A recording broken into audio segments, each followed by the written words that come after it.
Melihat orang banyak itu, tergeraklah hati Yesus oleh belas kasihan kepada mereka karena mereka lelah dan terlantar, seperti domba yang tidak bergembala. Maka katanya kepada murid-muridnya, "Tuaian memang banyak, tetapi pekerja sedikit. Karena itu, mintalah kepada Tuan yang empunya tuaian, supaya ia mengirimkan pekerja-pekerja untuk tuaian itu." Yesus memanggil ke-12 muridnya dan memberi kuasa kepada mereka untuk mengusir roh-roh jahat dan untuk melenyapkan segala penyakit dan segala kelemahan.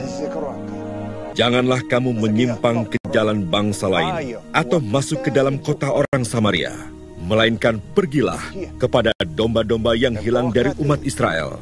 Pergilah dan beritakanlah, kerajaan surga sudah dekat.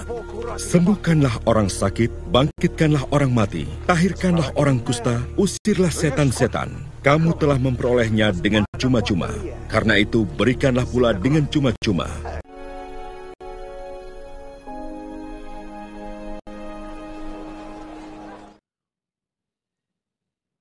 Saudara-saudariku yang terkasih dalam Tuhan kita Yesus Kristus. Yesus berkeliling ke semua kota dan desa. Dan dia menjumpai banyak orang yang sedang dilemahkan oleh berbagai penyakit dan kelemahan. Dan melihat orang banyak itu, tergeraklah hati Yesus oleh belas kasihan kepada mereka. Karena mereka lelah dan terlantar, seperti domba yang tidak bergembala. Dia melihat bahwa banyak orang merindukan keselamatan, baik jasmani maupun rohani.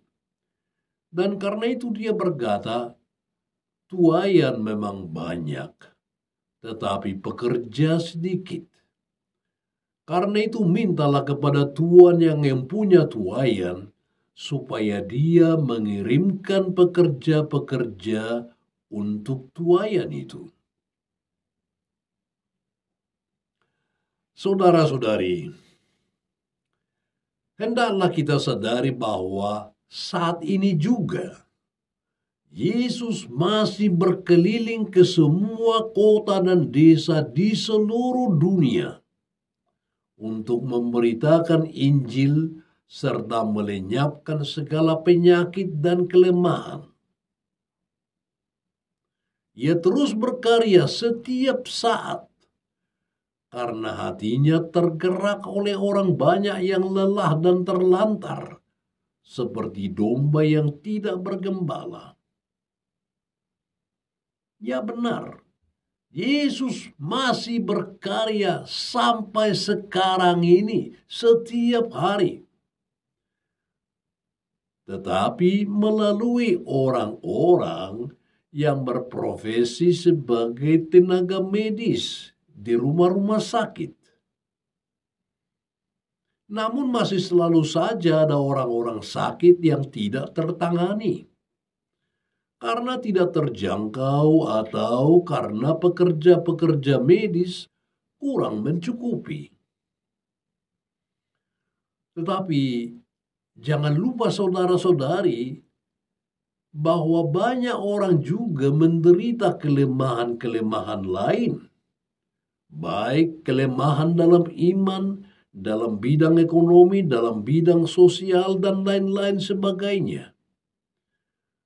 Maka Yesus juga berkarya menolong orang-orang yang menderita kelemahan-kelemahan ini melalui orang-orang yang memiliki profesi tertentu sesuai kebutuhan. Yesus menghendaki kita juga untuk menjadi pekerja-pekerja tuaian dimanapun kita berada. Tuhan telah mengaruniai setiap orang dari kita dengan talenta khusus yang harus kita daya gunakan untuk melayani sesama, terutama mereka yang memerlukan uluran tangan kasih. Hendaknya kita seperti Yesus, jeli dan berbelas kasihan melihat mereka yang hidupnya terlantar seperti domba yang tidak mempunyai gembala. Saudara-saudari, bila Yesus meminta kita untuk berdoa kepada Bapa, meminta agar mengutus semakin banyak pekerja tuaian, kita sendirilah yang termasuk para pekerja itu. Janganlah kita kelak sampai tidak dikenal Yesus pada akhir zaman, karena tidak berbuat bagi mereka yang paling hina atau kecil. God bless you.